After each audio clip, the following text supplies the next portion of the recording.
L'entreprise Gontier, elle a grandi grâce aux salariés. On a été sollicité pour mettre en application notre savoir-faire. On a connu beaucoup de monde nous, depuis qu'on est rentré. Elle a progressé. Je suis rentré, j'étais le 15e. Maintenant, on est quoi, une 50-60. On a ça en commun aussi d'être dans le milieu du végétal parce que c'est quand même ça moi qui m'attire essentiellement. Le bonus, c'est que l'entreprise, il y a une ambiance. Et moi, c'est vachement important. C'est-à-dire que le même métier avec des collègues de travail qui ne me plairaient pas, une ambiance de travail qui ne serait pas saine pour moi, ça ne me conviendrait pas. Et ce qui est bien là, c'est qu'on soit intégré dans les projets, qu'on soit acteur de tout et qu'on nous responsabilise. Donc ça, c'est aussi une confiance mutuelle qu'on a et qu'ils ont envers nous, les patrons. Et donc ça, c'est vrai que c'est plutôt gratifiant et c'est bien de se sentir intégré et valorisé dans ce genre de projet global, quoi. Moi, j'ai un côté un peu sportif. On m'a toujours dit que pour faire partie des meilleurs, il fallait se battre contre les meilleurs. Et ce que j'aime ici, c'est que je travaille pour les meilleurs et surtout, je travaille avec les meilleurs.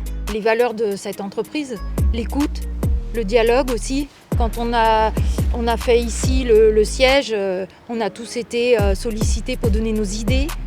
Nos idées ont été retenues.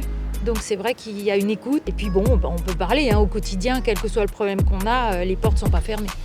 Donc ça, c'est vachement bien. Il y a quand même pas mal d'ateliers, de groupes de travail où on est écouté pour justement permettre à avancer aussi là-dedans.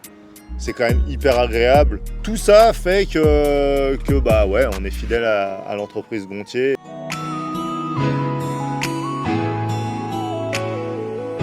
Le challenge, c'est ce qui permet, je pense, à tout le monde d'avancer, d'avoir envie d'avancer. Donc, et techniquement parlant, que ce soit le paysage en général, mais l'entreprise Gontier essaye toujours d'évoluer. Encore aujourd'hui, on essaye d'évoluer par rapport aux changements climatiques et tout.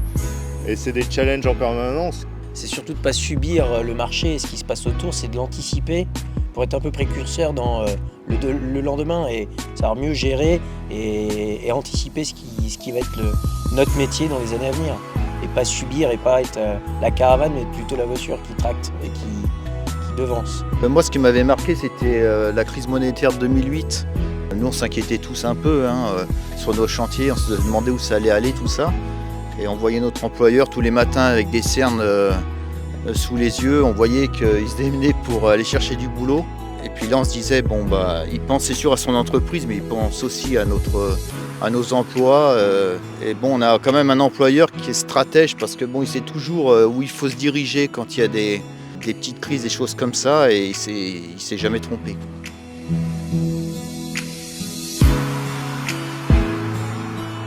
Oui, c'est un travail, mais ça reste aussi un plaisir. Et on a quand même aussi la chance d'avoir un métier qui est hyper évolutif, dans le sens où aujourd'hui, le chantier qu'on fait, le réel résultat, il sera peut-être que dans 2 ou 3 ans, parce qu'on travaille avec du vivant.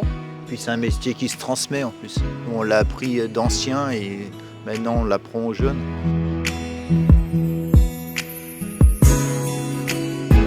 Au carré. Petit, Beau. mais nickel. Il est tenu, ouais. Il est tenu. Mais il faut aussi pouvoir profiter de tout ce qu'on a autour quand même, des paysages, on en a plein, des naturels autour de chez nous. Faut pas que ce soit tous les week-ends à faire que ça. Il n'y a pas que dans le jardin. Faut profiter de la région, la belle région qu'on a.